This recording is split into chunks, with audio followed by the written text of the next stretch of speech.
और जेपी नड्डा क्या कुछ कह रहे हैं, सुनाते हैं आपको। आपने कम समय में सारी बातों को रखने का प्रयास किया गया है, जिसको आपने एक थीम सॉन्ग, थीम गीत का के माध्यम से आपने देखा। उसके साथ साथ आपने अभी एक वेबसाइट हमने लॉन्च की, माइक्रोसाइट, ये नमो ऐप पर इनोवेशन भारतीय जनता पार्टी का और विशेष करके नरेंद्र मोदी जी के कार्य करने में हमेशा हम सबको दिखता है। और उसी इनोवेशन के तहत प्रधानमंत्री मोदी जी ने नमो ऐप के तहत माइक्रोसाइट में जा करके एक नया मॉड्यूल खड़ा किया है, जो इंटरेस्टिंग भी है, इंटरैक्शन भी है, इंफॉर्मेशन भी है और इनोवेशन भी है। और सबसे बड़ी बात यह है कि इस मॉड्यूल में को गेमिफाई किया गया है। एक खेल के माध्यम से ज़्यादा से ज़्यादा लोग इसमें इंटरेस्ट लें, यंग इंडिया जुड़े, यूथ जुड़े, और वो इसको कैसे इस माइक्रोसाइट में जाकर के गवर्नमेंट के द्वारा किए गए प्रयासों के बारे में एक जानकारी हासिल करेगा। इसमें इसी माइक्रोसाइट में है प्ले एंड लर्न। इसी माइक्रोसाइट में आपने देखा, भी उन्होंने परिचय में बताया कि स्क्रैच करो, क्विज़ खेलो, क्विज़ के माध्यम से आप अपने स्कोर बढ़ाओ और स्कोर बढ़ाते हुए you can reach a particular level. तो यूथ इंडिया को इनोवेशन के माध्यम से, इस माइक्रोसाइट के माध्यम से कौन से काम सरकार ने 8 साल की अवधि में किया है और उसकी राइट इंफॉर्मेशन और उसको जानने के साथ साथ एक गेम के तरीके से खेलने का इस वेबसाइट में प्रयोजन किया गया है। तो इसके साथ साथ जो हमारे बेनिफिशियरीज हैं, उनको इस सैचुरेशन पॉइंट तक हमारे एमपीज और एमएलएज कैसे पहुंच सकते हैं, वो जिन जिन बेनिफिशियरीज से मिलते हैं उनके वीडियोस वो अपलोड करके इसमें डाल सकते हैं, वो उसको शेयर कर सकते हैं। तो हमारी कोशिश है कि एमपीज और एमएलएज भी इस माइक्रोसाइट का उपयोग करते हुए अपने अपने क्षेत्र में बेनिफिशियरीज के सैचुरेशन पॉइंट को, यानी लास्ट माइल डिलीवरी हो रही है कि नहीं हो रही है, इसको जानने के लिए, और एमपी और एमएलए हमारे कितना इसका काम कर पा रहे हैं, इसको हमें जानने के लिए यह माइक्रोसाइट बहुत ही लाभकारी होगी। यानी वी आर ट्राइंग कि इस इनोवेशन के माध्यम से हम पार्टिसिपेटिव बनाएं और हमारे जो इलेक्टेड रिप्रेजेंटेटिव्स हैं वह रिस्पॉन्सिबल तरीके से उसको रिस्पॉन्ड करते हुए लास्ट माइल डिलीवरी में अपना उपयोग कर सकें। यह इसमें करने का उपयोग किया गया है। तो मैंने आपको एक छोटी सी जानकारी इस वेबसाइट के बारे में, एक बैकग्राउंड आपके सामने रखने की कोशिश की है। आज जब हम इस संवाददाता सम्मेलन में एकत्र आए हैं, तो हम देश अमृत महोत्सव भी मना रहा है आज़ादी के, और देश 8 साल मोदी जी के सेवा, सुशासन और गरीब कल्याण, इसको भी मना रहा है। अब ये जो शब्द है सेवा, सुशासन और गरीब कल्याण, ये शब्द सिर्फ शब्द नहीं है, ये कोई ऐसे नहीं ढूंढ करके निकाले गए हैं। ये मोदी गवर्नमेंट की आत्मा है, ये मोदी गवर्नमेंट के काम करने का तरीका है, ये मोदी जी का, हमारे आदरणीय प्रधानमंत्री जी का सारे कार्यक्रमों को गवर्न करने के लिए किस दिशा में जाना है, उसका एक तरीके से कहिएगा कि यह इस बैकग्राउंड में उन्होंने चलने का निर्णय किया है। यह हमको इसमें से समझ में आता है। मैं जब अब कम समय में 8 साल की गाथा तो बताना बड़ा मुश्किल है और किसी के लिए भी इसको कहना बहुत मुश्किल है, लेकिन हम अगर पहली बात कहेंगे तो मैं मानता हूं कि आदरणीय प्रधानमंत्री जी ने भारत की राजनीति की संस्कृति बदल दी है। The culture of Indian polity has changed, और सरकार के कार्य करने की शैली भी बदल गई। पॉलिसी पैरालिसिस से चलते हुए हमने एक लंबी यात्रा 2014 से लेकर के हमने एक लंबी यात्रा की है। Today we see a responsible government, today we see a proactive government, today we see pro-responsive government, और यह हमारे अंतिम पायदान पे उसकी सेवा के लिए तत्पर दिखती हुई सरकार है। जो समाज है उसको मजबूती करने के लिए यह कमजोर है की बात करते हैं तो आप कल्चर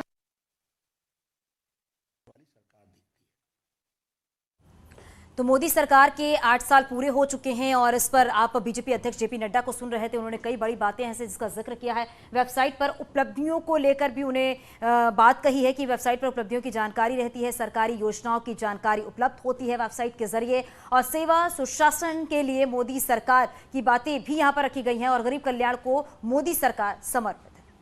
भाषा में उसको डिकोड किया जाता था। आज स्पष्ट है, मोदी है तो मुमकिन है, और ये आम व्यक्ति की आवाज है। ये कोई भारतीय जनता पार्टी की आवाज नहीं है, ये आम व्यक्ति की आवाज है कि yes, if prime minister Modi is there, this is possible. Modi है तो मुमकिन है, यह परिवर्तन हमको देखने को मिलता है।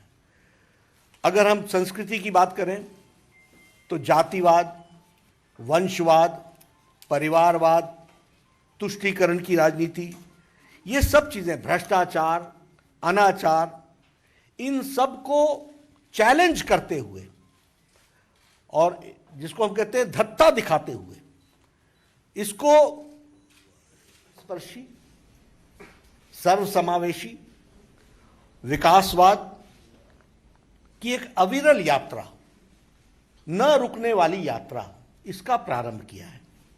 अगर इसी में हम देखें तो गांव, गरीब, वंचित, पीड़ित, शोषित, दलित, समाज के अंतिम पायदान पर खड़ा व्यक्ति, और उसके साथ जो हमारी स्कीम्स हैं वो सारी उसी तरफ जाती हैं जो महिलाओं को और युवाओं को सशक्तिकरण देता है। इस काम को आगे बढ़ाने का काम किया है और आप सब जानते हैं कि उसका मंत्र सबका साथ, सबका विकास, सबका विश्वास, सबका प्रयास, इस बात को लेकर के हम आगे बढ़े हैं। अगर अंत्योदय की बात करें तो गरीबी उन्मूलन का विषय, उसको हम लोगों ने बहुत तीव्र गति से आगे रखने का प्रयास किया है। नेशन फर्स्ट ये कहने के लिए नहीं था, मैं आगे आकर के आपको बताऊंगा कि हमारे सारे प्रोग्राम्स कैसे नेशन फर्स्ट की तरफ हमारी पॉलिसीज डायरेक्ट हुई, उसको भी हमको समझने की आवश्यकता पड़ेगी। और ये जो बदलाव की कहानी है, यही हमारी प्रगति की निशानी रही है। पहले स्कीम्स कागज पर बनती थी, मैं एक लंबे समय तक एमएलए भी रहा हूं, मुझे मालूम है जमीन पर कैसे काम होता था। कागज पर स्कीम बनती थी, कागज पर ही इंप्लीमेंट हो जाती थी और कागज पर ही उद्घाटन हो जाता था। आज डिक्लेरेशन से लेकर इंप्लीमेंटेशन तक everything is being monitored in letter and spirit. नीचे तक उसकी मॉनिटरिंग हो रही है और उसको आगे बढ़ाने का प्रयास किया जा रहा है। अभी जो इकोनॉमी की चर्चा हम करते हैं तो आपके ध्यान में आया होगा कि कोरोना की मार के पश्चात और यूक्रेन की लड़ाई के पश्चात भी इंटरनेशनल मॉनेटरी फंड ने, हमारे आईएमएफ ने गरीबी की रेखा को भारत में 22% से रिड्यूस करके 10% पर लाके खड़ा कर दिया है। दैट मीन्स 12% लोग बीपीएल के दायरे से निकल करके, गरीबी की रेखा से निकल करके आगे आए। उसी तरीके का दूसरा प्रोजेक्शन रहा कि जहां अति गरीब की संख्या 1% थी, वो भी रिड्यूस होकर के 0.8% आ गई है और उसको भी स्टेबल रखा है। ये सारी कोरोना की लड़ाई में, कोरोना के आपदा में और इसके साथ साथ बाकी सारी चीज़ों में। अगर हम फॉरेन एक्सचेंज के रिजर्व्स की बात करें तो वो डबल हो गई है। और मैं आंकड़ों में आपको रख रहा हूँ, सिर्फ कोशिश कर रहा हूँ कि एक गो थ्रू हो जाए, सो दैट आपकी मेमोरी लेन में भी वो रिफ्रेश हो जाए। For that only I am just trying to put the picture in front of you. $300 billion US dollars से बढ़कर के $600 बिलियन हमारा फॉरेन एक्सचेंज रिजर्व हो गया है, जस्ट डबल्ड। उसी तरीके से आप देखिए प्राइमरी स्कूल्स, हमारे शिक्षा मंत्री जी बैठे हैं, 70 सालों में शिक्षा विभाग ने 6,37,000 स्कूल्स बनाए थे और हमारे इस 8 सालों में 6.53 लाख हमारे प्राइमरी स्कूल्स बने हैं। इसलिए यूनिवर्सल एजुकेशन की दृष्टि से जहां हम आगे बढ़े हैं, वहीं पर पर्सन की प्रॉफिट, वो भी इनकम भी डबल हुई है। 2014 में हमारी per year income average was 79,000, today it is 1,50,000। और ये मैं आपके सामने आंकड़ों के साथ रख रहा हूं इसलिए कि आपको स्टैटिस्टिकली समझ में आए कि what difference Modi government has made. उसी तरीके से अगर हम देखें प्रोडक्शन इन फूड ग्रेन्स, तो ये 255 मिलियन टन से बढ़ करके 316.06 मिलियन टन हो गया है। अगर हम एक्सपोर्ट्स की बात करें तो अभी जो ये लास्ट फिस्कल ईयर गया इसमें 418 बिलियन डॉलर्स का एक्सपोर्ट हुआ। यानी now India has become a major exporter country. 418 billion US dollars का हमारे यहां वो हुआ है। आईएमएफ का जो ग्रोथ रेट प्रोजेक्शन है वो जहां अमेरिका का 4.4 है तो इंडिया का 8.2% है। तो ये भी हमको ध्यान में रखना चाहिए कि ग्रोथ रेट का प्रोजेक्शन हमारा कैसा है। एग्रीकल्चर में हमने जो प्रोडक्शन है एक्सपोर्ट्स में, जो हम एक्सपोर्ट्स में वो 23% का इंक्रीज है। और एग्रीकल्चर बजट 23,000 करोड़ का होता था, आज 1,23,000 करोड़ प्लस है, यानी 10 टाइम्स से ज्यादा उसकी इंक्रीज हुई है। वह भी हमको ध्यान में रखना चाहिए। उसी तरीके से जो हमारा ग्रॉस डोमेस्टिक प्रोडक्ट है वह भी डबल हुआ है। 112.33 लाख करोड़ था इन 2014, now it is 232 lakh crore. यह हमारा ग्रॉस डोमेस्टिक प्रोडक्ट भी बढ़ा है। फॉरेन इन्वेस्टमेंट में हम 500 बिलियन डॉलर यानी 500 बिलियन यूएस डॉलर्स की इन्वेस्टमेंट हुई है हमारे यहाँ फॉरेन इन्वेस्टमेंट इंडिया में, और दिस इज 65% इंक्रीज। ये 65% की उछाल है, 65% इसमें बढ़ा है। जीएसटी कलेक्शन 1,67,000 लास्ट क्वार्टर में गया है और यह भी अपने आप में रिकॉर्ड कलेक्शन है, वह भी हमको ध्यान में रखना चाहिए। ईज ऑफ डूइंग बिजनेस, ये 2022 के बाद हमारे पास 2020 के बाद स्टैटिस्टिक्स नहीं आए हैं क्योंकि वो ईज ऑफ डूइंग बिजनेस का वो स्टैटिस्टिक्स निकालना बंद हो गया है। लेकिन last is it started from we were on the 142 number and the last was 63, we had reached 63, और आज 2022 में निश्चित रूप से हम और आगे ही बढ़े होंगे, उसके स्टैटिस्टिक्स हमारे पास नहीं है। उसी तरीके से हमारी $3 ट्रिलियन की यूएस डॉलर्स की इकोनॉमी हमारी बनी है और टारगेट इज $5 ट्रिलियन इकोनॉमी हमको बनानी है। तो उस ओर हम प्रगति के साथ आगे बढ़ रहे हैं। कभी हम लोगों ने नहीं सोचा था कि गांधी के नाम पर कांग्रेस के लोग 70 साल राज करके खादी के नाम पर राज करेंगे और खादी का वो बुरा हाल 70 साल में करेंगे। आपको जान करके खुशी होगी कि इस साल का टर्नओवर 1,15,000 करोड़ है और फास्टेस्ट मूविंग कंज्यूमर गुड बन गया है हमारा खादी। ये हमको समझना चाहिए कि आज खादी को कितना वो दिया गया है। हमारी गवर्नमेंट की स्कीम्स का 100% गवर्नमेंट असिस्टेंस जो है उसको देने का प्रयास किया गया है। गरीब Kalyan Anna Yojana, this has been appreciated world over. It has been appreciated by IMF, it has been appreciated by World Health Organization, it has been appreciated by UN General Assembly. Everybody has appreciated it. क्यों? क्योंकि corona के दौरान health issues के साथ साथ economic issues को किसी ने भी रिजॉल्व किया तो उसमें भारत नंबर 1 पर खड़ा है। 80 करोड़ की जनता को 5 किलो गेहूं देना, 5 किलो चावल देना, 1 किलो दाल देना, 2 साल से इस काम को चलाए रखना, ये अति गरीबी की रेखा को 0.1% से भी जो 0.8% पे ले जाने में ये बहुत लाभकारी रहा है। इसको भी हमको ध्यान रखना चाहिए। किसान सम्मान निधि, हमारे कांग्रेस पार्टी वाले हर चुनाव में 10 साल के बाद वो गरीबों के लिए, किसानों के लिए वो कर्जा माफी का विषय उठाते थे, जिसका सारा इन्वेस्टमेंट 57,000 करोड़ बनता था 10 साल में एक बार। ये था इनका मैजिक, ये था इनका कांग्रेस का मैजिक। और प्रधानमंत्री जी ने 10 किश्तें 6,000 रुपये, 2,000 रुपये हर क्वार्टर पर अपने 10 किश्तें दी हैं और 1,65,000 crores have been spent till date और कल 11वीं किश्त आदरणीय प्रधानमंत्री जी शिमला के रिज मैदान से उसको रिलीज करेंगे और 11 करोड़ किसानों को 1,80,000 has been given and in 10 installments and tomorrow कल जो होगा वो 11वीं किश्त होगी। 700 जगहों पर हमारे बहुत बड़ा किसान सम्मेलन होगा। 700 प्लेसेस पे हमारे मिनिस्टर्स होंगे। शिमला के रिज मैदान से आदरणीय प्रधानमंत्री जी कल हमारे लाभार्थियों को एड्रेस करेंगे और वहाँ से वो 11वीं किश्त रिलीज करेंगे। हर एक कृषि विकास केंद्र में कृषि विज्ञान केंद्र में KVK में इसका कार्यक्रम होगा और इसके अलावा पार्टी के द्वारा 700 प्लेसेस पर we will be organizing this program, तो इसको भी हम आगे बढ़ा रहे हैं।